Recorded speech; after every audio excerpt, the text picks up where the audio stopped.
Hello and welcome back to the channel.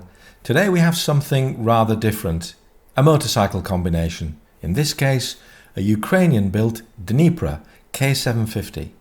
It's a shaft-driven, two-wheel drive, off-road 750cc motorcycle combination designed to be able to carry 3 people, 3 soldiers fully equipped and to go off-road. Towards the end of 2017, I was in detailed discussions with the owner of this company, the restoration business in the Ukraine, a man called Oleg, and he agreed a price for the vehicle that you see here, essentially a two-wheel drive, military style off-road motorcycle that would feature a few accessories like a sort of blackout cover on the headlamp, camouflage cover over the sidecar, and things like ammunition boxes and machine gun mount. It was to look like one that might have been used during the Great Patriotic War. So we agreed a price, and it came to the inevitable question of how would the, what about deposits and final payment? And he simply said, "I've checked out your company, I looked at you online, you've been around a while. I believe that if you order this motorcycle, you will pay for it." And the man was as good as his word. So, being not far from the port of Hull, I agreed to take a boat across to Rotterdam, and that's where we met, and that's where I collected the motorcycle. Oleg's a lovely chap, and I have tried to stay in contact with him during the course of the horrible conflict that's going on right now. So the first part of it is where they call it tickling the carburetors. So you've turned the tap on, and basically you tickle this little plunger on top until you see fuel spurting out, and what that's telling you is that the thing is flooded. So you're essentially flooding the cylinders. There we go. So that one's flooded, and there's one on the other side. Takes a minute or two to just get them full. And what I've already done is I've just turned the engine over a couple of times, simply to make sure that there was some lubricant moved around. Right, that one's also full. And now this thing here is actually a key, and you press that key down, that then puts the ignition on, and then you have to retard the ignition. Instructions in Russian, of course. Put the choke on at this point, and then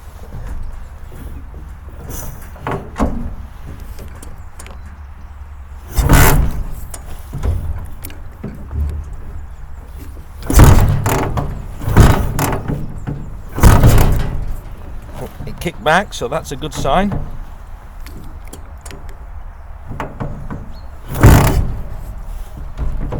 A few moments later.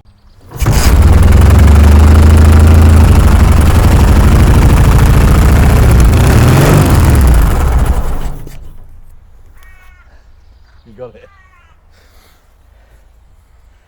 You heard it go, eh? First time in 6 months.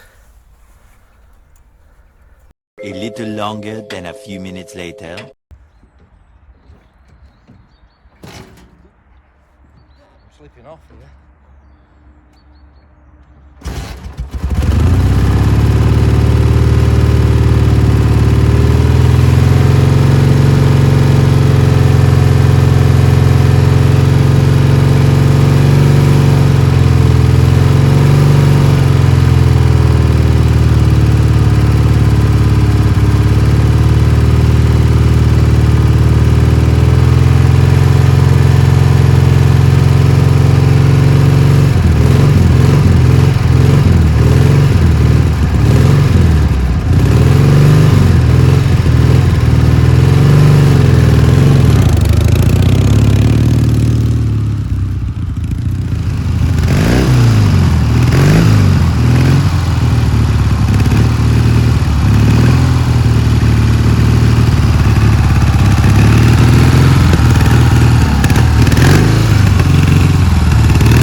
I've often said that you do not have to spend a fortune to have great enjoyment from this classic motoring hobby, and this is such an example.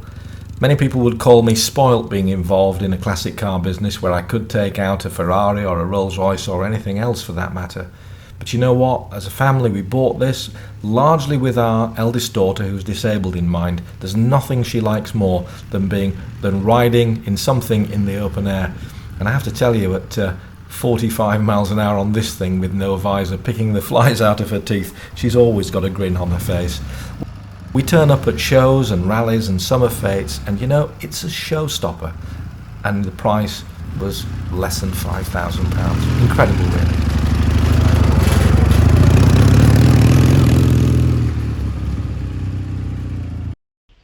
And now for something completely different.